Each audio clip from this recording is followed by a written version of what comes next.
Avant de commencer, nous allons prier, nous allons recommander encore ce temps entre les mains du Seigneur, que tout ce qui va se faire ne soit vraiment que sa volonté. Prions. Éternel Dieu de gloire, je te recommande encore ce temps, Seigneur. Je te dis merci, Seigneur, parce que tu nous permets d'être là. Merci, Seigneur, car si nous pouvons nous retrouver, Seigneur, durant ce moment, ce n'est que par ta grâce. C'est toi qui l'as permis. Seigneur, ce temps, nous te le recommandons entre tes mains. Seigneur, laisse que tout ce qui va se faire, Seigneur, durant ce moment ne soit que ta volonté parfaite. Que nous diminuions, Seigneur, afin que toi tu croisses. Que nos pensées se taisent, que mes pensées se taisent, Père de gloire. Et que je ne sois en train de faire, Seigneur, que tout ce que toi tu m'inspireras, Seigneur, durant ce temps. Laisse que, Seigneur, que je sois rempli d'humilité, que toute forme d'orgueil en moi, Seigneur, disparaisse. Que toute forme d'orgueil en moi, Seigneur, disparaisse. Et je prie, Seigneur, pour ce temps. Je prie afin que toutes les personnes qui soient connectées, Seigneur, durant ce moment, soient disposées, Seigneur, soient prêtes, Père de gloire, à recevoir ce que toi, tu as prévu pour chacune d'elles. Merci pour tout ce que tu vas faire au milieu de nous.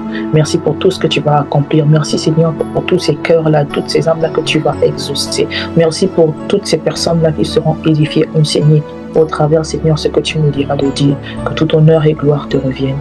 Que tout honneur et gloire te reviennent. J'en suis prié dans le nom de Jésus. Amen. Amen. Amen. Amis en Christ, est-ce que vous êtes là? Est-ce qu'on peut déjà commencer par partager les liens? Inviter les autres, inviter le membre de nos familles à se connecter. C'est une grâce que de pouvoir être là, que de pouvoir entendre la parole de Dieu. Encore merci à vous d'être là ce soir. Merci de prendre de votre temps afin de participer à ce culte. Que le Seigneur vous bénisse pour cela, pour votre disposition, pour vos disponibilités. Alors, nous avions commencé par dernièrement, le dimanche dernier, le dimanche 7, nous avions commencé ce thème-là, bâtir une famille équilibrée, l'Église dans la dimension de la famille. Et nous avions commencé par... nous avons dit énormément de choses. Nous avons eu comme verset de référence 1 Corinthiens 1 au verset 10 et 1 Timothée 5 au verset 8. Je vais quand même les relire. 1 Corinthiens 1 au verset 10. Je vous exhorte, frères, par le nom de notre Jésus-Christ, à tenir tous un même langage et à ne point avoir de division parmi vous, mais à être parfaitement unis dans un même esprit et dans un même sentiment. 1 Timothée 5, 8 dit « Si quelqu'un n'a pas soin des siens, et principalement de ceux de sa famille, il a renié la foi et il est pire qu'un infidèle. » Amen. Amen. Alors, nous avions commencé par définir l'Église, la famille, et nous étions en train de parler de pourquoi est-ce que nous parlions en fait de l'Église dans la dimension de la famille. Pourquoi l'Église comme une famille? Et nous avions dit, si je me rappelle bien, que c'était parce que l'Église est une communauté de personnes qui étaient réunies par un lien de parenté. Et ce lien de parenté là, c'était notre foi en Jésus-Christ. Donc nous avons parlé de comment bâtir une église équilibrée. Nous avons commencé par aborder, il était question d'aborder des points, vraiment ces choses-là qui régissent, qui dictent en fait qui font de l'église une famille équilibrée. Et nous avons parlé en long et en large de l'amour, si vous vous souvenez bien. Nous avons dit que l'amour c'était la base, c'était un peu la fondation même d'une famille équilibrée, que nous ne pouvions pas parler de famille si on ne retrouvait pas de l'amour. Nous avons dit que nous devrions nous aimer, que ce soit même dans l'église ou ailleurs, nous devrions nous aimer les uns les autres comme Christ, lui, il nous aime et il nous le recommande. Et nous avons aussi dit que aimer, c'était donner. Et que l'amour ne devait pas être intéressé. Et nous avions pris, nous sommes basés aussi sur 1 Corinthiens 13. Nous avons parlé de l'amour qui est désintéressé, l'amour qui n'est pas envieux, l'amour qui ne périt jamais. Et c'était ça un peu la définition de l'amour que nous avions donnée. Et nous avons aussi dit que notre responsabilité à nous, en tant qu'enfants de Dieu, c'était de toujours être amour. C'est-à-dire que peu importe ce à quoi nous faisons face, peu importe les personnes qui sont en face de nous, peu importe les situations, notre responsabilité à nous, c'était d'aimer, même si en face, on ne nous le rendait pas. nous devons être amour, nous devons continuer de donner cet amour-là, de transmettre de l'amour aux autres, même s'ils ne nous le rendent pas.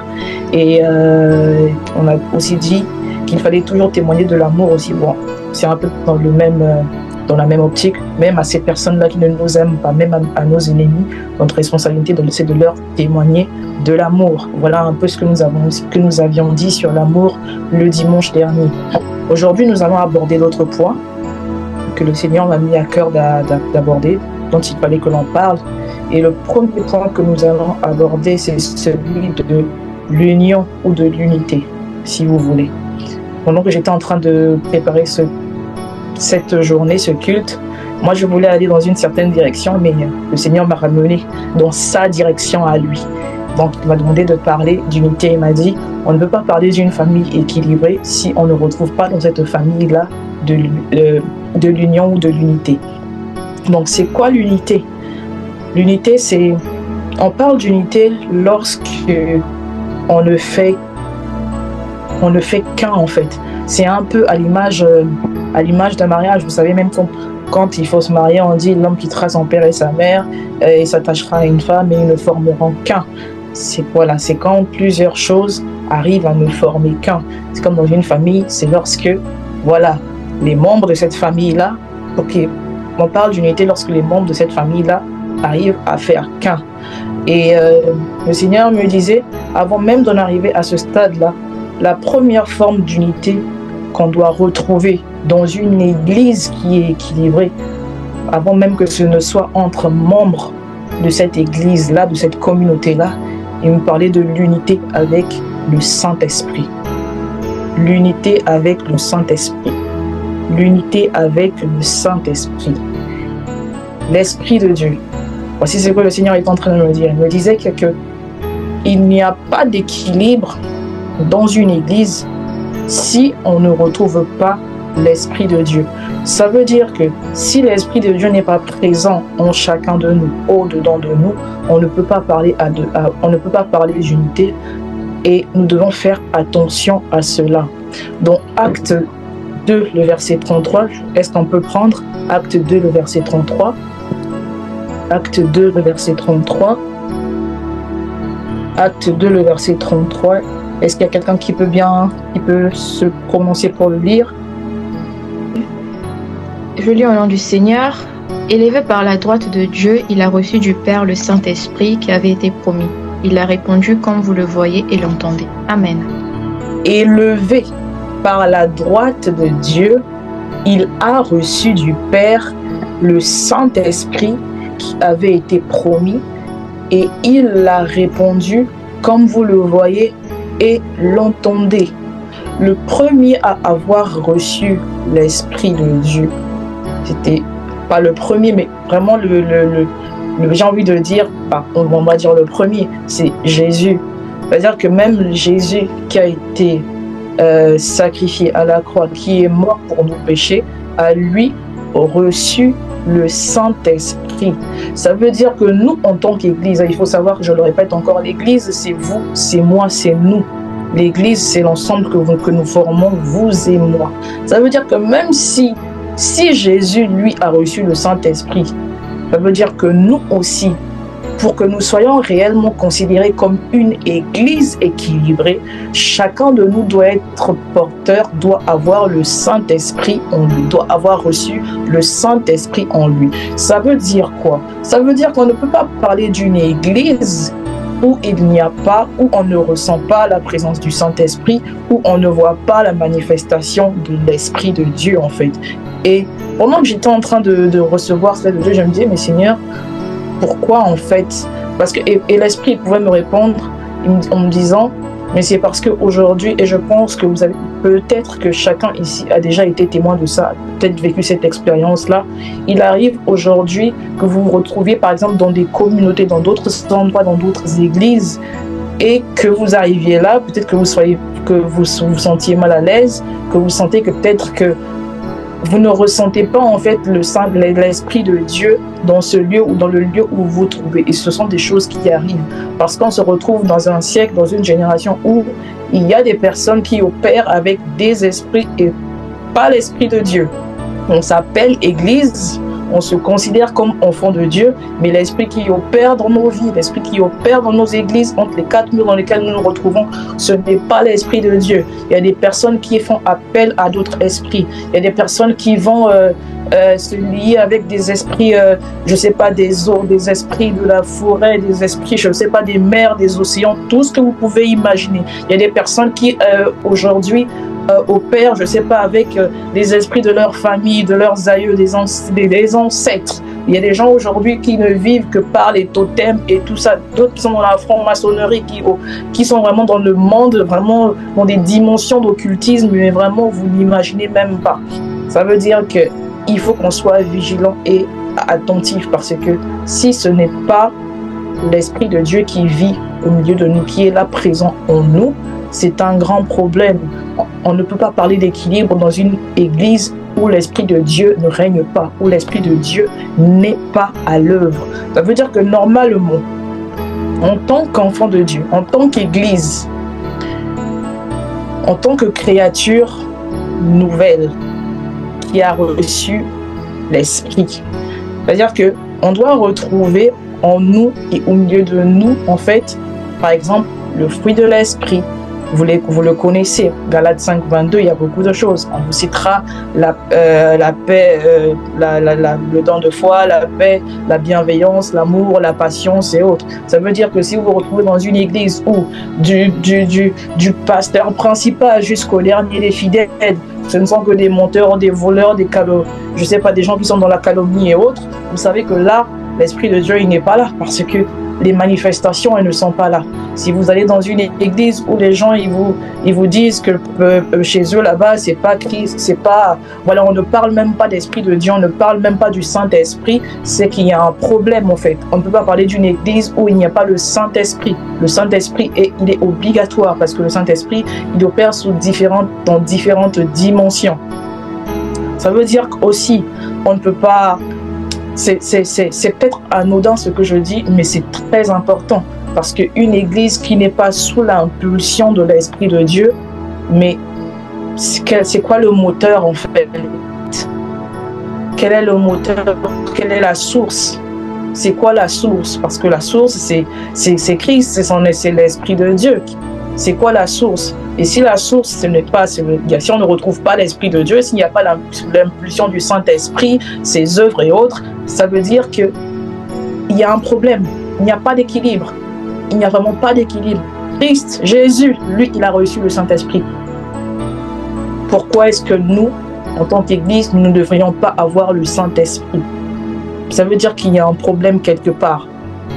Donc, il faut qu'on fasse attention, même là où nous mettons les pieds, il faut toujours s'assurer, c'est-à-dire il faut toujours demander à l'Esprit de Dieu ou à Dieu, Seigneur, qu'est-ce qui se passe ici, qu'il ouvre vos yeux, qu'il développe votre sensibilité, qu'il vous accorde le discernement des esprits pour savoir en fait, est-ce que vraiment là où je mets les pieds, est-ce que vraiment là où est-ce que je vais, est-ce que l'église dans laquelle je me retrouve, la communauté dans laquelle je me trouve, est-ce que c'est vraiment le Saint-Esprit qui est là, qui est à l'œuvre, qui nous guide, qui nous inspire, pour ne pas se retrouver sous des jougs vraiment étrangers et se mettre parfois à adorer d'autres choses. Je pense qu'on se comprend. Amen. Amen. Ensuite, le Seigneur me parlait de l'unité en tant que corps. Et là, nous allons prendre Acte 1 au verset 14. Acte 1 au verset 14. Acte 1 au verset 14 dit: tous d'un commun accord persévéraient dans la prière avec les femmes et Marie, mère de Jésus, et avec les frères de Jésus.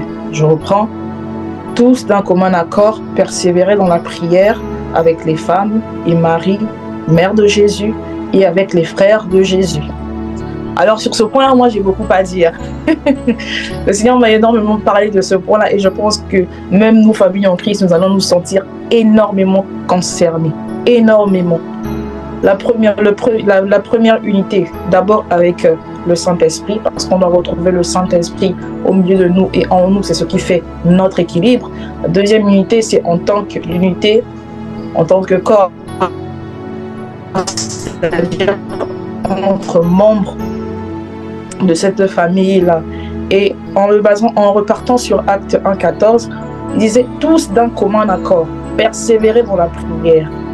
Si nous sommes vraiment qu'un, c'est-à-dire que dans notre... En fait, nous devons être en accord avec ce que nous décidons de faire. C'est-à-dire que nous devons vraiment être en phase. Dans la chambre haute, s'ils n'avaient pas fait un, si les apôtres, tous ceux qui se retrouvaient là, ne s'étaient pas mis d'accord pour être là et pour persévérer dans la prière, je pense pas qu'ils auraient atteint, qu'ils en seraient arrivés en fait à la manifestation. Et je sais pas si le Saint-Esprit, vraiment, il y aurait eu cette manifestation là à la Pentecôte en fait. Mais c'est parce que tous étaient en accord. C'est-à-dire qu'il n'y avait pas que... On n'a pas dit qu'il y avait 5 personnes qui étaient là, qui persévéraient, et les autres étaient là, elles mangeaient, elles dormaient, d'autres étaient à l'extérieur. Non. Tous, d'un commun accord, ils ont persévéré dans la prière. Et s'ils n'avaient pas persévéré tous d'un commun accord, il n'y aurait pas eu il n'aurait pas été rempli du Saint-Esprit. Donc ça veut dire que là où on est tous d'un commun accord, là où on ne fait qu'un, il n'y a pas de place pour la division. Il n'y a pas de place pour les incohérences. Il n'y a pas de place pour l'indépendance. Et vraiment, je reviens sur ce mot-là, l'indépendance. Il n'est écrit nulle part que lorsque les uns priaient, d'autres étaient en train de faire ce qu'ils voulaient. Non, ils se sont tous accordés. Et vous savez, il y a des déséquilibres que l'Église est en train de vivre aujourd'hui parce que nous sommes sortis de la dimension de l'unité. Il y a des choses que l'Église n'arrive plus à recevoir en ces temps parce qu'on est sorti de l'unité, de l'union. Il y a des choses qu'on n'arrive pas à obtenir juste à cause de ça. Voilà ce que le Saint-Esprit est en train de me dire. Il y a des choses qu'on cherche tellement aujourd'hui dans l'Église universelle pour lesquelles on prie. On se dit qu'on est en train de prier, oui, on fait ce qu'il faut, on fait des programmes et tout ce que vous voulez, mais on ne les obtient pas. Tout simplement parce qu'on ne fait pas les choses tous d'un commun accord. Parce que l'unité a disparu. Pourquoi?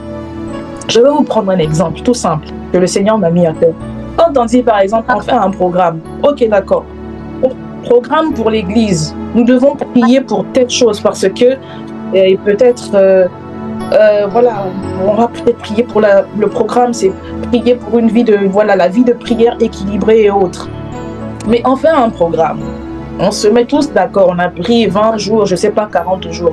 Mais comment ça se fait que lorsque l'on entame le programme où on est tous censés là se lever, fléchir, se donner, se sacrifier, sur par exemple les 20 personnes de l'église, on ne retrouve que 5 personnes qui sont là, qui viennent au temps de prière, à autant, je sais pas, de méditation, autant de culte. Mais c'est pas normal en fait. C'est pas normal. C'est pas ce que c'est que de ne faire qu'un et d'être en phase ou d'être unis en fait. On dit qu'on fait des programmes je sais pas, le libertinage. Merci beaucoup, sœur de servante de Dieu Betty. On dit qu'on fait des dévotions matinales, on doit prier tous les jours à 5 heures, je sais pas, du matin et tout. Parmi en Christ, on est 80. Mais lorsqu'on arrive là, on se connecte à 6 heures du matin. Il n'y a que 4 ou 5 personnes.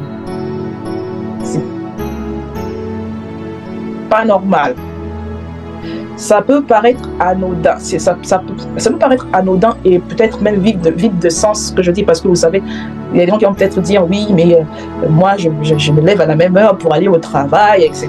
et tout. Moi, il faut que je fasse ceci, cela et tout ça là. On a toujours des raisons et parfois valables et parfois non. Mais dans le monde spirituel, c'est important, dans le sens où on a pris un engagement. C'est-à-dire qu'on s'est fixé un objectif, on va prier pour telle chose. Ça veut dire que ce pourquoi on s'est levé là, le but pour lequel on se met à faire cette chose-là, c'est-à-dire que cette chose-là nécessite en fait que nous soyons tous là et que nous participions tous.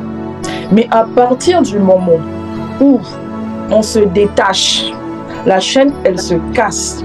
chacun commence à faire ce qu'il veut. C'est-à-dire que là où pour obtenir cette chose-là, pour voir cette chose-là arriver, il fallait les efforts de 10 personnes. Et qu'on se retrouve par exemple avec 2 ou 5 personnes seulement, il y a une forme il y a un déséquilibre qui est là. Je ne sais pas si je me fais comprendre. Il y a une forme de déséquilibre qui est là. Ça vient... Ça déséquilibre tout en fait. Ça déséquilibre tout. Et c'est normal que souvent, on ne voit pas les résultats. Parce que l'exaucement que nous voulions nécessitait le sacrifice de 10 personnes. Que 10 personnes se lèvent, que 10 personnes soient là, en phase, que 10 personnes d'un commun accord prient, veillent, intercèdent. Mais au final, si la chaîne elle est brisée, s'il n'y a pas d'unité sur ce point-là, il est quand même difficile que nous voyons certaines choses arriver. Et c'est ce que le Seigneur est en train de nous dire. À partir du moment où vous ne vous accordez pas, à partir du moment où vous sortez de cette unité dans laquelle vous devez être là, il vous sera difficile de pouvoir voir certaines choses arriver, ou même certaines prières être exaucées. Et il faut qu'on sorte de ça parce que une église qui est équilibrée, qui est censée être équilibrée et qui n'a pas la notion de sacrifice, c'est un problème. C'est un problème. Vous pouvez bien imaginer que les apôtres, la mère de Jésus, les autres, certainement, il y avait d'autres occupations. Certainement, il y a des gens qui devaient aller faire à manger. Certainement, il y a des gens qui devaient peut-être aller pêcher. Et vous n'imaginez pas... moi, en relisant ce passage hier, je me suis dit, mais en fait, la mère de Jésus, à ce moment-là, aussi, elle est quand même faible. C'est une vieille dame. Mais quand même, ils sont là, les gens, ils prennent une journée, ils sont là, ils persévèrent dans la prière, ils continuent. C'est-à-dire que tant qu'il y a la manifestation qu'on nous a promis, on ne la voit pas, on ne bouge pas. Mais ces gens-là se sont sacrifiés, en fait. Ça veut dire qu'à un moment, l'unité demande des sacrifices. L'équilibre que l'on recherche tellement demande des sacrifices. On ne peut pas parler aussi d'une église et d'une famille qui est équilibrée quand on n'a pas la notion de sacrifice en fait. Il faut pouvoir se sacrifier pour atteindre certains objectifs. Il faut pouvoir se sacrifier pour ne faire qu'un. Il y a des jours, ça demandera à ce que peut-être que tu annules un programme, que tu dises, ah, peut-être la priorité, c'est ça, on a pris un engagement. Voilà, on a dit que pendant tout ce mois-là, on va prier, on va avoir intercession ou un culte de 19h à 21h. Voilà, bon, d'habitude, le vendredi à 19h, moi j'étais à l'activité, bon, ça ne va durer qu'un seul mois. Je vais essayer d'enlever l'activité que j'ai d'habitude. Là, je la mets un peu de côté et je vais m'arranger à être là. Qu'on soit tous là, comme un accord, en train de prier, en train d'intercéder. C'est un sacrifice. Et encore, il y a des fois, ce sont des choses qui ne durent même pas toute la journée. Et des fois, on fait des choses, on te demande juste 1 heure ou parfois 2 heures de ta journée. 1 heure ou 2 heures. Viens prier avec les gens. On a pris un engagement devant Dieu. Il y a un programme à faire. Il y a des choses qu'on est en train il y a des choses qu'on cherche. Il y a des choses qu'on veut voir se manifester. 2 heures de ta journée. 2 heures de ta journée. C'est tout ce qu'on te demande parfois. Mais même ça, parfois, on n'arrive pas à le faire. On n'arrive pas à marcher dans commun accord. Et je ne parle pas seulement pour vous, je me parle à moi-même aussi parce que, voilà, ça nous concerne tous. Et je pense que ça nous est déjà arrivé de nous retrouver dans une situation où parfois, voilà, on est là, on sait qu'on a un programme, mais on a parfois d'autres occupations, on donne la priorité à d'autres choses. Bon, encore, il y a des personnes qui ont souvent j'ai envie de dire, des raisons valables. Mais il y a des gens aussi, je suis désolée, je vais taper sur ces personnes-là, on se connaît. Il y a des gens, on est là, parfois on doit avoir prière, on a intercession, ils sont devant Netflix, elles sont en train de suivre le match. On vous connaît. Il y a des fois, quand il y a des grandes affiches de match ici, là, on voit certains qui disparaissent. Il y a d'autres, on les retrouve, ils sont en train de mettre leur statut sur WhatsApp, ils font ce qu'ils veulent, ils font leur vie, alors qu'on a pris un engagement. Tous, on doit être là, on doit prier pour un sujet précis. C'est un engagement. Et ça, c'est pas...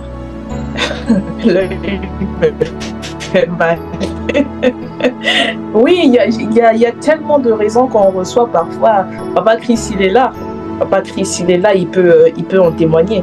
c'est pas normal. Il y a des gens parfois même qui arrivent à venir vous mentir en face. Ils disent, ah là j'ai plus ceci, cela, ah là j'ai mal à la langue, j'ai mal aux pieds, tout ça là. Alors que la personne, elle veut juste aller suivre son match et sauter comme tout le monde, crier comme tout le monde et tout ça. Après, je comprends. Mais il faut savoir qu'il y a des choses que l'on cherche, il y a des choses parfois que l'on veut obtenir qui nécessitent des sacrifices en fait. Ça nécessite vraiment des sacrifices. Et croyez-moi, il faut avoir peur de Dieu parfois. Vous savez, il y a des choses, il y a des actes qu'on pose là. Sur le moment, peut-être que vous ne cernez pas un peu l'importance, mais il y a des actes, il faut quand même éviter de les poser en fait. Moi, je suis le genre de personne, et Patrice sait, ne venez pas me mentir, je vous promets. Ne venez pas me raconter des bobards parce que je saurais que vous me racontez n'importe quoi. Si vous venez me dire, Sœur Emmanuel, je ne serai pas là parce que, je sais pas, j'ai pas de connexion, je ne sais, je saurais que vous, je saurais que vous me mentez. Parce que nous faisons partie de ces personnes-là. Quand tu viens me dire n'importe quoi, le Saint-Esprit est en moi en train de me dire, il ment. Il ment. Et vous vous attirez des problèmes, pas avec nous les hommes, mais c'est avec Dieu. C'est pas avec moi, c'est pas avec moi que vous aurez des problèmes, c'est pas avec Papa Christ que vous aurez des problèmes, c'est pas avec la sœur Betty ou les autres responsables que vous aurez des problèmes, parce que nous ne sommes que des hommes. On va se dire, on pardonne, ce sont des choses qui arrivent, qui n'a jamais menti, qui n'a jamais fait ceci, cela et tout ça là. Nous, on va pas s'attarder dessus, mais les conséquences, c'est dans votre vie, sur le plan spirituel et sur... Parce que quand vous prenez un engagement, c'est comme on dit, on ne fait pas de promesses à Dieu si on est conscient qu'on ne va pas les tenir en fait. Il faut éviter de faire des promesses à Dieu. Si tu as dit à Dieu, ah, Seigneur, ce mois-ci je te promets, on a un programme, je serai là tous les jours à 5h du matin, ou je serai là tous les jours à 19h, et que quand 19h arrive, ou quand un jour dans le mois, il y a ta série préférée qui arrive, il y a ton épisode qui sort, il y a le match de Ligue des Champions qui est là, et que tu ne viens pas, c'est pas nous qui avons pris des engagements devant Dieu, c'est toi qui as pris un engagement devant Dieu. Et c'est à toi de respecter cet engagement-là. Ça veut dire que s'il y a des conséquences, c'est toi qui vas payer, c'est toi qui vas les vivre, ces conséquences-là. C'est pas moi, c'est pas la sœur Betty, c'est pas le frère Emmanuel, c'est pas Papa Christ, c'est toi. Parce que c'est toi qui as pris personnellement un engagement. Donc, il faut qu'on sorte un peu de ce truc-là et il faut qu'on revienne vraiment, mais vraiment, vraiment à la notion de sacrifice. Donc, l'unité, l'équilibre, la vie chrétienne en général nous impose vraiment la notion de sacrifice. On ne peut pas décider de tous ensemble de faire une chose et au moment de l'application, nous retrouver avec aux abonnés absents, nous retrouver à ne pas être là, nous retrouver en fait à briser cette unité-là qui devait normalement être là. Nous sommes devenus indépendants et il faut savoir que c'est par l'indépendance que même la déloyauté rentre. C'est par l'indépendance que la déloyauté et le déséquilibre rentrent dans l'Église. Et il faut savoir, ça je le répète encore parce que le Saint-Esprit me le rappelle encore, il dit, il y a des exaucements que l'Église n'arrive pas à avoir par manque d'unité. Parce que chacun fait maintenant ce qu'il veut. Et on a même ce truc-là, il y a des gens qui donnent parfois cette raison-là quand on est là, on veut faire les choses ensemble, on a un temps de jeûne par exemple, on te dit, ah moi j'ai pas à cœur de faire ce jeûne-là. Moi le Seigneur ne me met même pas à cœur d'être là. Le problème c'est que, c'est pas que toi tu n'es, c'est pas que toi tu n'as pas à cœur de le faire, même si tu n'as pas à cœur de le faire. Mais de parce que tu es membre de l'Église, tu formes cette famille-là. Ce qu'on veut avoir au travers de ce jeûne-là, de ce temps de jeûne et prière, nécessite ton sacrifice. Que toi, tu le ressentes dans ton cœur ou pas. Même si tu ne le ressens pas, il faut savoir que ta présence va compter pour ce qui est en train de se faire. Ça veut dire que la raison où tu dis que, ah non, moi le Seigneur ne m'a pas mis à cœur de jeûner, alors qu'à l'Église, on est en train de faire un temps de 40 jours de jeûne et prière, ça n'a pas de sens. Ça n'a pas de sens. Il faut qu'on arrête avec cela. Il faut qu'on arrête avec cela parce que toi tu te dis tu ne le ressens pas, mais sauf que c'est une chaîne que tu es en train de briser en fait. C'est un déséquilibre que tu es en train de briser. Parce que tout repose sur l'engagement que tous nous prenons. Et il faut savoir que l'engagement, c'est pas seulement le fait de dire ah oui, moi j'accepte. Mais à partir du moment où tu fais partie d'une communauté, dis-toi bien que tu le veuilles ou pas, d'une certaine façon, tu es déjà engagé.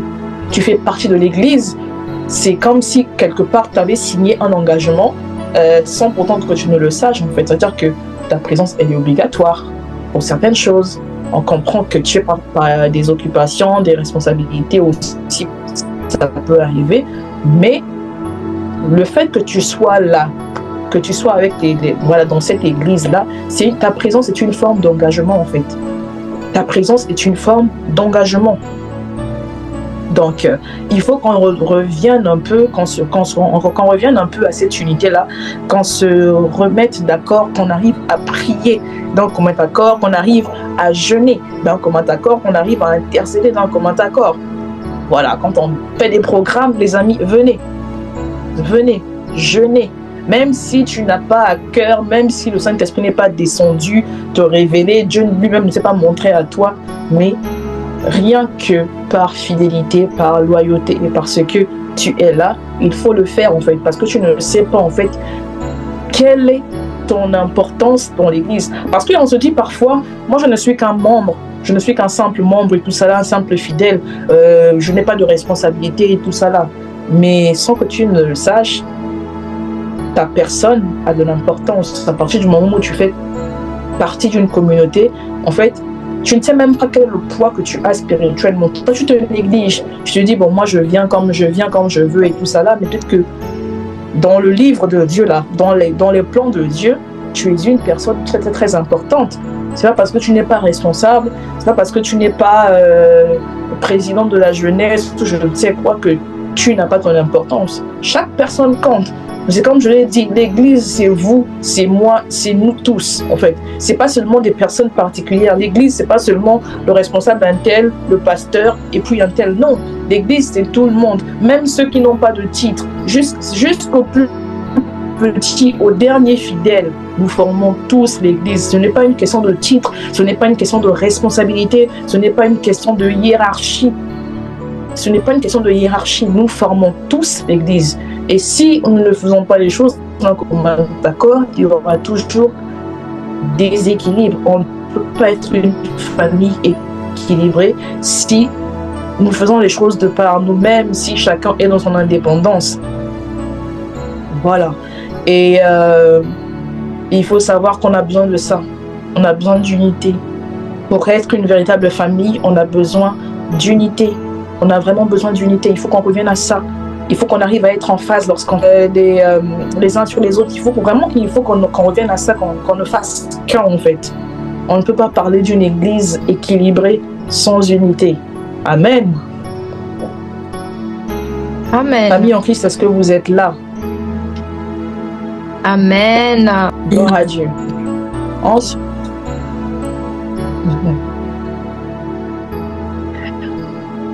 Ensuite, un autre point, la communion fraternelle. La communion fraternelle. Nous allons prendre Acte 2, le verset 42 à 47. Acte 2, le verset 42 à 47. Acte 2, le verset 42 à 47. Est-ce que quelqu'un peut lire? Acte 2, le verset 42 à 47 dira: ils persévéraient dans l'enseignement des apôtres, dans la communion fraternelle, dans la fraction du pain et dans les prières. La crainte s'emparait de chacun et il se faisait beaucoup de prodiges et de miracles par les apôtres. Tous ceux qui croyaient étaient dans le même lieu et ils avaient tout en commun. Ils vendaient leurs propriétés et leurs biens et ils en partageaient le produit chaque jour, tous ensemble, assidus au temple, et prenaient leur nourriture avec joie et simplicité de cœur, louant Dieu et trouvant grâce auprès de tout le peuple. Et le Seigneur ajoutait chaque jour à l'Église ceux qui étaient sauvés. Amen. Une église équilibrée est une église où la communion fraternelle règne. Je répète, une église équilibrée, une église, une famille équilibrée est une église où la communion fraternelle règne. Les amis, même dans nos familles respectives biologiques, on fait des repas de famille. Et il y a des fois, on décide de se retrouver, on est là, on mange ensemble, peut-être pas tous les jours, mais il y a des temps où on se retrouve pour être tous ensemble. Il ne faut pas que l'on néglige la communion fraternelle. Dans l'Église, dans la famille que nous formons, nous ne pouvons pas nous comporter comme des étrangers. On ne doit pas avoir, et c'est encore un mot qui revient, l'esprit d'indépendance. Il faut qu'on sorte de l'indépendance. Il faut vraiment qu'il n'y ait aucune forme d'orgueil en nous. La Bible dira qu'il est doux et agréable pour les frères qui complètent, qu'il est doux et agréable pour les frères lecteurs de la Bible de demeurer ensemble, si je ne me trompe pas. Ça veut dire que dans une église où les gens ne se retrouvent pas, il y a ce manque de communion fraternelle là, c'est un problème en fait. Nous sommes tous des frères et sœurs. On doit pouvoir se retrouver. On doit pouvoir faire des choses ensemble. On doit pouvoir manger ensemble. Dans Acte 2, au verset 42, on dit « Ils persévéraient ensemble dans l'enseignement des apôtres, dans la communion fraternelle, dans la fraction du pain et dans les prières. » Ça veut dire qu'on ne doit pas se retrouver dans une église où il y a des gens qui sont là ensemble et d'autres se retrouvent en retrait, d'autres font ce qu'ils veulent. Malheureusement, j'ai déjà entendu ce discours-là aussi, même ici dans Famille en Christ. Je suis désolée, je vais beaucoup m'appuyer sur Famille en Christ parce que le Seigneur est en train, d'une certaine façon, de nous parler aussi, de nous enseigner ce soir. Il y a des gens, quand on dit, mais pourquoi tu ne parles pas un tel? Pourquoi tu n'es pas avec les autres? Ah, Papa Chris, ah, Sœur Emmanuel, moi je suis timide, moi je ne sais pas me je ne suis pas sociable, j'aime être dans mon coin, je ne veux pas être avec les autres. C'est pas possible en fait, il faut qu'on arrête avec ces discours-là. Dans l'église, on ne peut pas avoir des indépendants comme ça, les autres ne peuvent pas être là en train de faire des choses ensemble et toi tu es de ton côté. Tout ça parce que tu te bases sur la timidité. C'est même pas de la timidité, c'est de l'orgueil. C'est de l'orgueil pur et simple. Parce que ça ne coûte rien d'être là ensemble, de manger avec les autres, de parler avec les autres. C'est important pour la vie de l'église en fait. C'est très important. Tu ne peux pas être là dans ton coin. Jamais on ne t'entend parler. Quand on te pose des questions, jamais tu ne réponds. Tous les jours, on voit que les mêmes personnes qui s'expriment, les mêmes personnes qui discutent, les mêmes personnes qui se retrouvent. Toi, on ne te voit jamais. Frère, sœur, toi, on ne te voit jamais. Pourquoi? C'est comme ça en fait qu'on arrive, qu'on ramène en fait la division même dans l'église. Il y a des personnes, vous les appelez, elles vous répondent mal, vous leur laissez un message, on ne vous répond pas, on vous répond 3 jours après. Encore, je comprends qu'on ait nos occupations, mais quand même, on nous reçoit mal, mais c'est normal que l'on vienne vers toi en fait. Si nous sommes tous des frères et sœurs, c'est normal qu'on se rapproche de toi, c'est normal qu'on te demande comment est-ce que tu vas. C'est normal que l'on soit là à se poser des questions en fait. Malheureusement, on se rend compte que même lorsqu'on fait des agapés, même lorsqu'on se retrouve autour des repas, il y a toujours des personnes qui sont aux abonnés absents. Toi, tous les jours, tu es occupé. Tous les jours, tu es occupé. Quand on organise, on dit Famille en Christ, je ne sais pas, ici en France, on va se retrouver, toi, on ne te voit jamais. Il y a toujours des raisons. Pourquoi? Pourquoi est-ce qu'on se comporte comme ça? Pourquoi est-ce qu'on veut faire les indépendants, on veut être un peu différent? Je ne sais pas qu'est-ce qu'on a à prouver en fait, mais c'est important de se retrouver en fait. C'est important de se retrouver que de prendre des nouvelles des uns et des autres, de savoir comment est-ce que les autres vont, de savoir comment est-ce que les autres se portent. C'est très très très important. On ne peut pas être là et on ne peut pas être là. Et en plus, le pire c'est qu'il y a des personnes qui ont cette attitude-là, mais après se plaignent que les autres ne viennent jamais vers eux. Les autres qui disent même qu'il y a des groupes, eux ils ne parlent entre eux. Mais oui, mais sauf que toi quand on t'a approché, genre, excusez-moi, je vais utiliser vraiment un terme populaire, tu as fait genre. Tu t'es prise pour la reine de Saba. Tu t'es pris pour le roi d'Angleterre. On a voulu t'inclure, on essaye un peu de nous approcher de toi, on essaie un peu de savoir un peu qu'est-ce qui va pas, pourquoi est-ce que on veut un peu te connaître, on veut un peu t'inclure un peu dans cette atmosphère-là parce que on est frères et sœurs, c'est normal qu'on vive dans la joie, dans la communion et tout, mais toi tu n'es jamais là, toi tu ne donnes pas accès aux autres. Et je suis désolée, mais c'est quand même un peu méchant. C'est quand même un peu méchant et dans l'église, on ne devrait pas retrouver ce genre d'attitude-là. Quand on est dans une communauté, ce n'est pas une question de chacun reste dans son coin. Sinon, les choses, elles ne marchent pas, en fait. Sinon, les choses, elles ne marchent pas.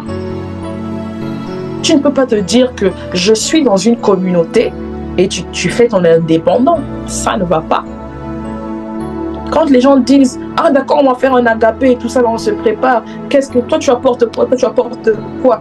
Toi, jamais tu n'es là. Jamais. » J'ai vu, moi ça me fait plaisir, j'ai vu que sur Brazzaville, dernièrement, ils ont organisé un agapé. La cellule de Brazzaville a organisé un agapé. Les gens, ils se sont retrouvés, ils ont mangé, ils étaient là. C'était une très bonne chose. Je suis ravie quand je vois sur WhatsApp ou même sur les statuts et tout. Dernièrement, j'ai vu la sœur Katrina, je pense que la sœur Laura, qui se sont rendues à Dubaï. Mais quand elles se sont rendues à Dubaï, en sachant qu'il y a un membre de famille en Christ à Dubaï, se sont retrouvés avec leur sœur Betty. Elles ont passé du temps ensemble. C'est important la communion fraternelle. C'est important la communion fraternelle. Jésus, lui, il mangeait avec ses disciples tout le temps. Il partageait des repas avec ses disciples. Et c'était agréable. Les apôtres, vous avez vu, on a lu dans la parole, les pierres, les gens, tout ce que vous voulez, ils mangeaient avec les autres. Parce que c'est ça, en fait, vivre en communion avec les autres. C'est ça la communion fraternelle, en fait. C'est partager des temps comme ça. Et en fait, l'importance dont le Seigneur est en train de me parler par rapport à la communion fraternelle, c'est que, en fait, vous pensez que être ensemble, vivre ces moments-là de joie, de quiétude avec les autres, ils sont inutiles, mais il y a une importance que vous ne saisissez pas, en fait. Je suis désolée, mais à cause de la communion fraternelle, certains se sont retrouvés avec de véritables amis. Certains ont tissé de véritables relations d'amitié avec les autres. Il y a des personnes qui ont gagné des amis à cause de la communion fraternelle. Il y a des personnes, et je peux même en témoigner ici au sein de Famille en Christ, qui ont gagné des partenaires d'affaires à cause de la communion fraternelle. Il y a des personnes ici au sein de Famille en Christ, à cause de la communion fraternelle, ont gagné de véritables intercesseurs pour leur vie. On ne se retrouve pas juste parce qu'il faut se montrer les dents et je sais aussi, ou peut-être même manger, mais il y a certains avantages qui sont liés aussi à la communion fraternelle.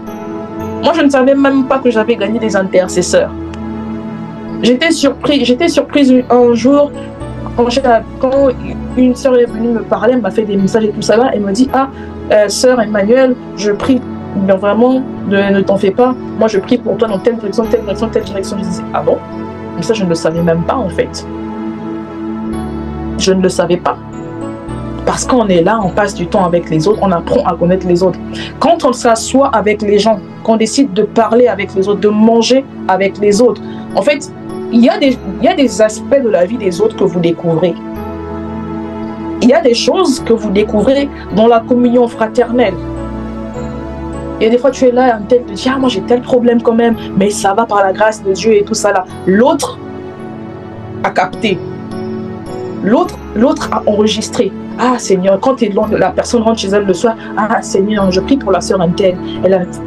Vraiment, elle a fait part de tel sujet, mais moi je prends ce sujet-là pour moi, Seigneur. Je prie vraiment afin que tu l'exauces, que tu fasses ceci, cela pour elle. » Sans que tu ne le saches, tu as gagné un intercesseur. Moi je vous dis, il y a des personnes à cause de la communion fraternelle, parce qu'on se parle, parce qu'on est là ensemble, qui ont gagné des partenaires d'affaires. Je vous promets, des partenaires d'affaires.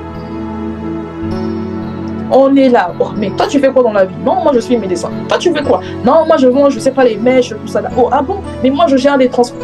Il y a des partenariats qui se sont faits comme ça à cause de la communion fraternelle. Les amis, moi, j'étais de celles qui disaient, avant même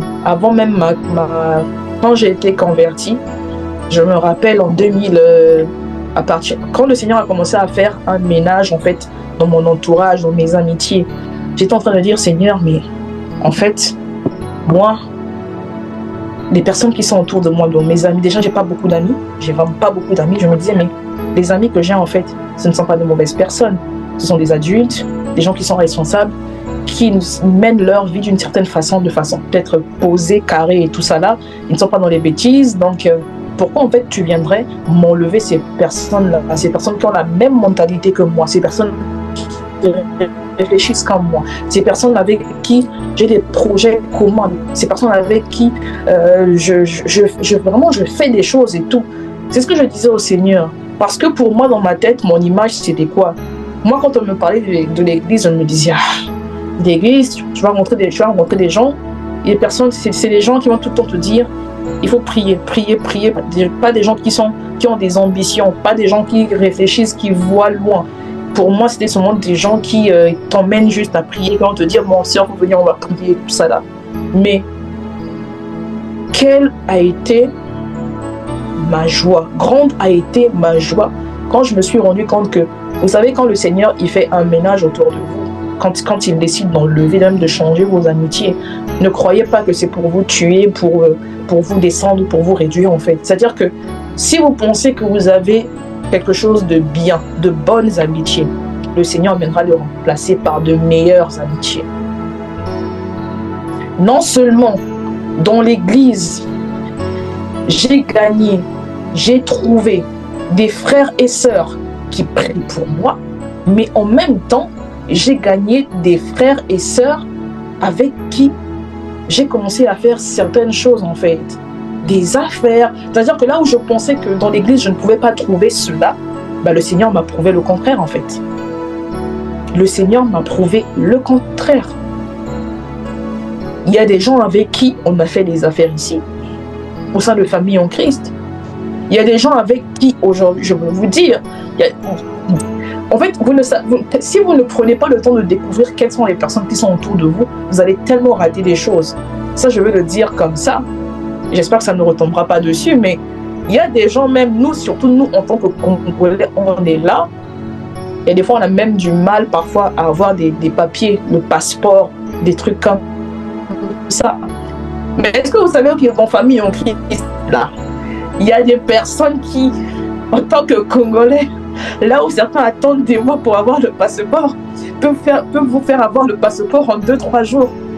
Mais je ne sais pas si vous vous rendez compte, en fait. Il y a ce genre de personnes-là, dans Famille en Christ, dans notre église, il y a ce genre de personnes-là. Il y a des personnes qui... il y a des personnes avec qui... Mais en fait, vous ne savez pas, en fait. Vous ne savez pas que dans l'église, il y a même un réseau là que vous pouvez développer sans le savoir. Il y a des personnes dans Famille en Christ, vos frères et sœurs avec qui vous ne voulez pas rire, vous ne voulez pas vous retrouver, qui peuvent débloquer vos situations, mais de façon incroyable. Je pense que vous ne vous rendez pas encore compte de l'importance de la communion fraternelle. Les amis, l'esprit d'indépendance, il faut arrêter avec. Il faut arrêter avec l'esprit d'indépendance. Ça n'apporte absolument rien. Et des fois, tu es là, tu as des problèmes. Moi, j'ai vu des gens comme ça. Hein. J'ai vu des gens comme ça. Tu es là, tu as tel problème et tout ça. Mais je me dis, mais toi, ton problème là en temps normal, peut-être même la sœur Beverly, vous pouvez te le régler. Mais quand je vois, toi, tu ne parles pas à la sœur Beverly. Tu ne parles pas à la sœur Beverly. Et quand je veux te dire d'aller vers la sœur Beverly, tu vas dire, ah non, sœur Emmanuel, laisse tomber, je garde ça pour moi et tout ça. Mais sauf que tu vas te faire du mal. La solution à ton problème, elle est là. Mais comme toi, tu as trop d'orgueil, tu ne veux pas aller vers les autres, tu veux rester dans ton coin, tu veux faire des choses à ta façon, bah, tu vas souffrir.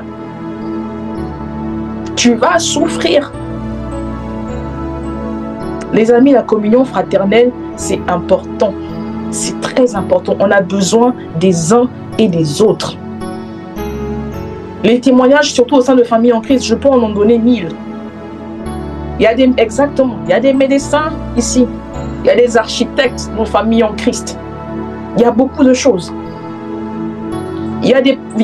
Écoutez, il y a des frères et des sœurs ici qui, grâce à la communion fraternelle, ont vu leur loyer être payé. C'est-à-dire que là où même la trésorerie de Famille en Christ ne pouvait pas les aider, mais parce que le frère un tel, cette communion-là, bon, on s'est dit, le frère un tel, sœur un tel, un tel, un tel, un tel, un tel, on s'est retrouvés, on a mis la main à la pâte, on est venu en aide à un frère ou à une sœur. Sans même que le bureau de famille en Christ ne rentre en action. La communion fraternelle, l'entraide. Vous ne savez pas ce que vous avez à faire. Et je ne vous dis pas de faire des hypocrites parce qu'il y a des avantages de venir là et de faire semblant. De toute façon, même si vous faites semblant là, on ne fait jamais semblant longtemps. Tôt ou tard, on finit par découvrir votre vrai visage.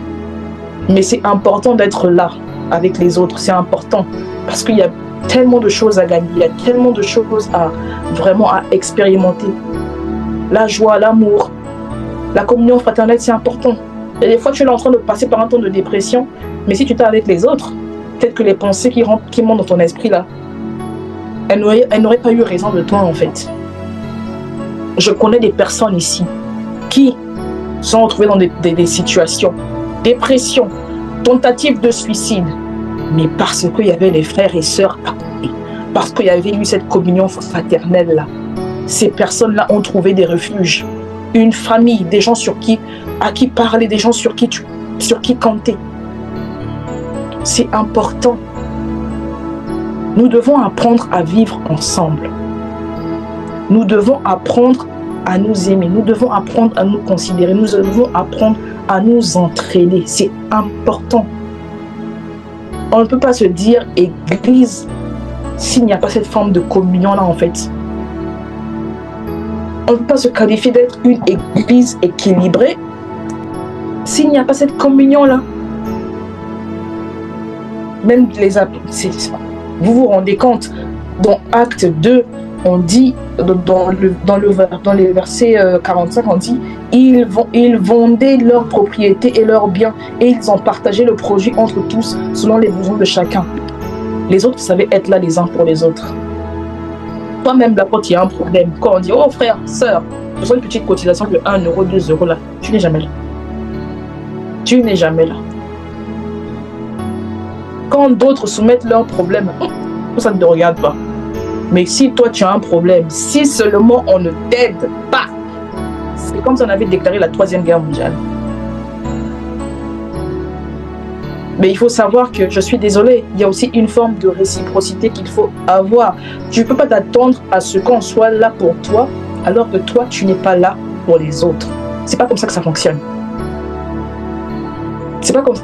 Non, il n'y a pas de préféré. C'est ce que vous considérez comme préféré là. Ce sont eux qui ont compris le principe de la communion fraternelle. Ce sont eux qui prennent le temps d'aller vers les autres. Quand X ne se connecte pas, il prend son téléphone, il dit ah, pourquoi je ne t'ai pas connecté? Qu'est-ce qu'il y a? Qu'est-ce qui ne va pas? Quand un tel dit qu'il est malade, la personne appelle, prend des nouvelles de l'autre. C'est ça la communion. C'est pas une question de préférer. Et à une personne qui se comporte de cette façon-là, on le lui rend. On le lui rend. C'est un principe qui est naturel. Tu n'as même pas besoin d'être, je ne sais pas, spirituel. Non. Quelqu'un à qui tu donnes, je sais qu'il ne faut pas attendre de recevoir des autres en fait, mais quand tu donnes à quelqu'un, j'ai envie de dire que c'est normal que la personne te le rende. C'est normal. Donc, ce n'est pas une histoire d'enfant préféré, fils préféré, fille préférée. Non, au contraire, pose-toi la question. Pourquoi est-ce que tu considères les autres comme étant des enfants préférés? Pourquoi est-ce que tu penses que les autres, on les aime plus que toi? Remets-toi en question. Quelle est ton attitude dans l'église? Quelle est ton attitude? Est-ce que toi, tu es là avec les autres? Est-ce que tu es assez ouvert? La timidité, là, il faut la briser, il faut la casser. On ne se laisse pas guider par un esprit de timidité. Il faut avoir de l'audace. Oui, toi tu es resté dans ton coin, oui, mais moi je ne sais pas parler aux gens, moi j'ai peur. Non, frère, pour prendre ton téléphone là pour dire bonjour, c'est Betty, comment vas-tu? C'est quelle timidité qui va t'empêcher de dire bonjour, comment vas-tu? C'est une raison, c'est une fausse raison. Il faut qu'on sorte de cela. Il faut qu'on sorte de cela. Il faut qu'on sorte de cela. Même un simple bonjour. Même si tu me dis bonjour, j'ai toujours ce réflexe. Même si c'est toi qui viens vers moi, tu me dis bonjour. Si moi je veux te dire bonjour, comment vas-tu? Et la discussion va commencer. Ah, non. C'est pas ça. On ne vous dit pas d'aller draguer les gens. De toutes les façons, toute personne qui essaiera de vous embêter, surtout les femmes, venez me dire, ou allez dire à Papa Chris, et on va régler ça. Loin de nous ce genre d'attitude-là, pardon, s'il vous plaît. Loin de nous, loin de nous. Donc, voilà, moi je suis... il faut qu'on sorte de ça. Il faut qu'on sorte de ça et qu'on apprenne à se comporter de la bonne façon. Il faut qu'on retrouve vraiment l'unité. Il faut qu'on retrouve la solidarité. Parce que c'est dans la communion fraternelle qu'on apprend à se connaître. C'est dans la communion fraternelle qu'on s'édifie. C'est dans la communion fraternelle qu'on tisse le véritable lien. C'est dans la communion fraternelle que même certaines barrières en fait tombent. C'est en étant avec les autres que tu gagneras. Pas seulement un frère. Toi, tu penses que oui, parce qu'on est à l'église, on ne peut pas faire de bonnes choses. Non, tu peux. C'est vrai, un frère, une sœur, mais tu ne sais pas en fait. Tu peux gagner un ami pour la vie. Tu peux gagner un ami pour la vie. Et je suis désolée, papa, je vais le dire quand même, mais il y a des gens qui se plaignent là. Non, moi, je suis célibataire. Je sais que ce n'est pas un lieu de rencontre, mais toi aussi, ton caractère, qui tu es, peut-être qu'il y a un frère qui est là, qui va te découvrir en passant du temps dans cette communion fraternelle là. Ce sont des choses qui arrivent. Oui, ce sont des choses qui arrivent. Il faut qu'on le dise. Ce sont des choses qui arrivent là. Quand tu es toujours dans ton coin, les gens commencent à avoir peur de toi. Ah, celle-là, elle ne parle jamais. Ah, celle-là, on ne la voit jamais. Ah, celle-là, ceci, cela et tout ça là. Non.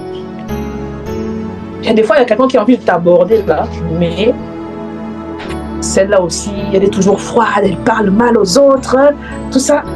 Après, tu t'étonnes que voilà, après, tu accuses les oncles de la famille. Non, ce n'est pas les oncles de la famille, c'est ton caractère qui est mauvais. C'est ton caractère qui est mauvais.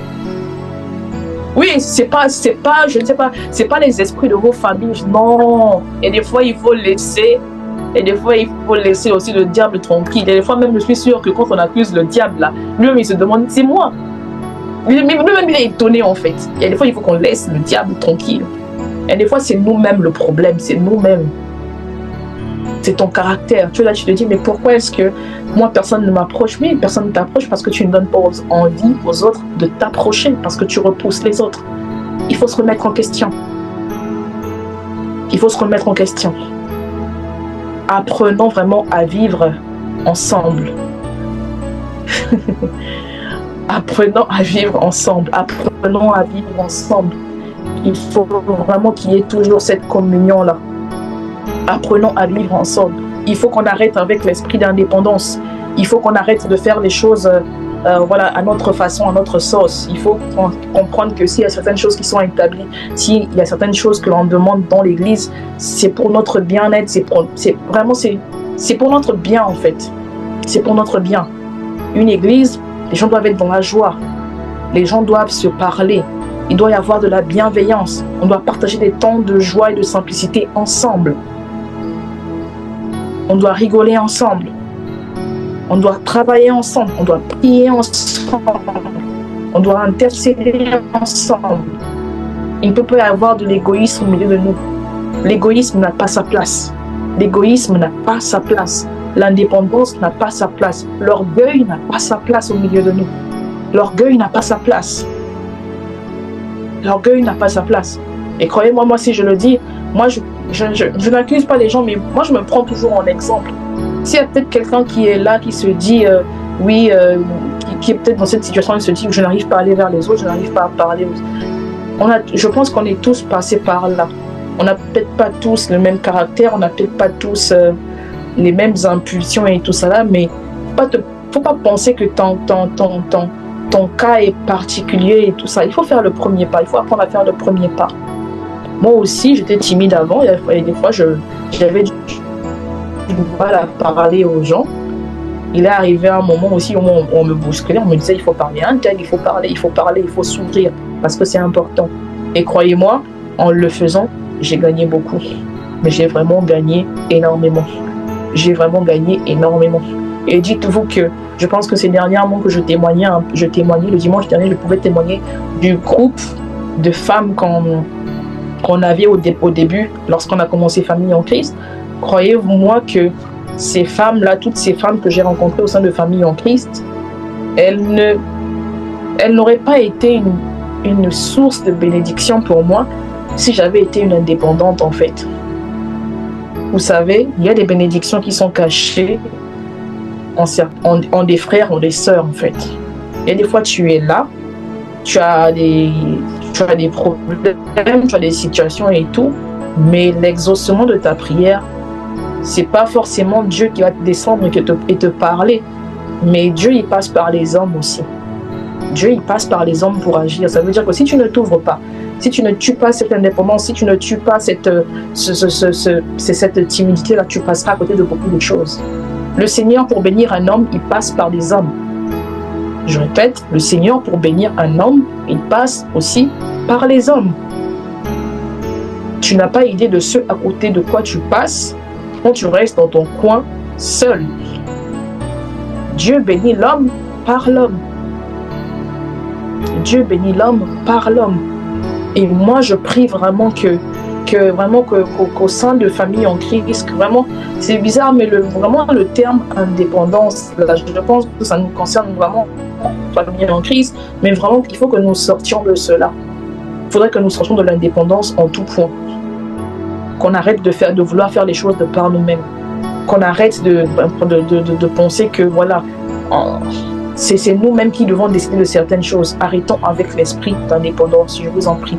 Arrêtons avec l'esprit d'indépendance. Sortons de l'indépendance. Non seulement ça nous nuit à nous-mêmes en tant que personne, mais ça nuit aussi à l'Église. Ça déséquilibre l'Église, ça déstabilise l'Église. Sortons de l'indépendance. Il faut qu'on apprenne à faire les choses maintenant tous ensemble, d'un commun accord. Il faut que l'unité revienne au sein de l'Église, non seulement au sein de famille en Christ, mais aussi au sein de l'Église universelle. Et moi, j'aimerais vraiment que ce soir, que l'on prie dans cette direction, que l'on prie pour que l'amour, l'unité, la communion et toutes ces choses-là qui régissent une famille reviennent dans notre Église. Il faut que ce soit à nouveau le vêtement libre.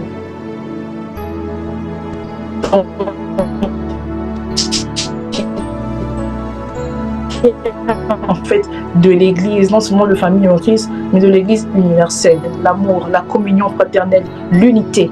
Élevons nos voix et prions dans ce sens-là. Prions pour l'Église universelle.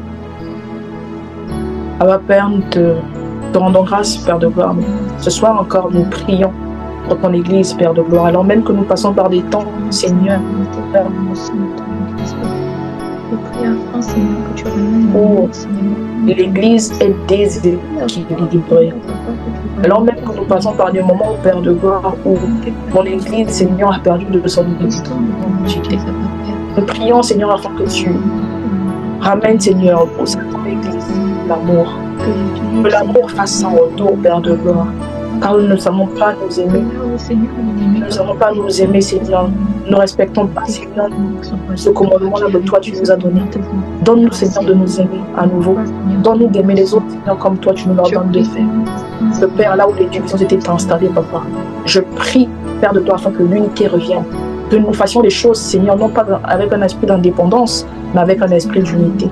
Que nous marchions en phase, que nous prions en phase, que nous jeûnions, que nous fassions les choses, Seigneur, dans cette famille-là, en phase, Père de gloire.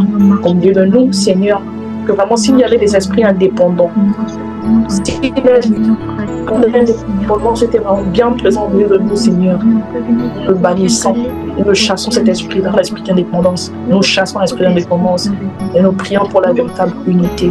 Nous prions, Seigneur, pour une véritable forme de communion, Seigneur, fraternelle dans notre famille, dans notre Église, Père de gloire. Donne-nous de ne pas être dans notre coin, de ne pas vouloir, de ne pas faire les choses, Seigneur, de façon indépendante. Mais donne-nous, Seigneur, de toujours être là dans la joie, dans la paix, dans l'amour, de vivre, Seigneur, avec les autres, de pouvoir partager des moments de joie, Seigneur, et de douceur, de simplicité, Père de gloire, avec les autres. Que la communion fraternelle, Seigneur, soit ce qui nous caractérise. Que la communion fraternelle, Père de gloire, fasse partie de l'Église universelle, Papa. C'est parti encore. Ramène, Seigneur, nos cœurs à de bons sentiments, à de meilleurs sentiments. Ramène nos cœurs, Seigneur, à de meilleurs sentiments. Apprends-nous, Seigneur, à vivre ensemble. Apprends-nous à nous aimer. Apprends-nous, Seigneur, à être comme toi, tu voudrais que l'on soit, Père de gloire. Laisse que Père de gloire, que nos actes, que tout ce que nous faisons, Seigneur, soit toujours guidé, conduit, Seigneur, insufflé par ton Esprit Saint. Dans le nom puissant de Jésus. J'ai ainsi prié. Papa, au nom puissant de Jésus. Amen. Amen. Amen. Merci beaucoup, famille en Christ. Que Dieu vous bénisse. Je remets la parole à notre modératrice. Amen. Amen, amen. Amen. Qui a été béni. Oh,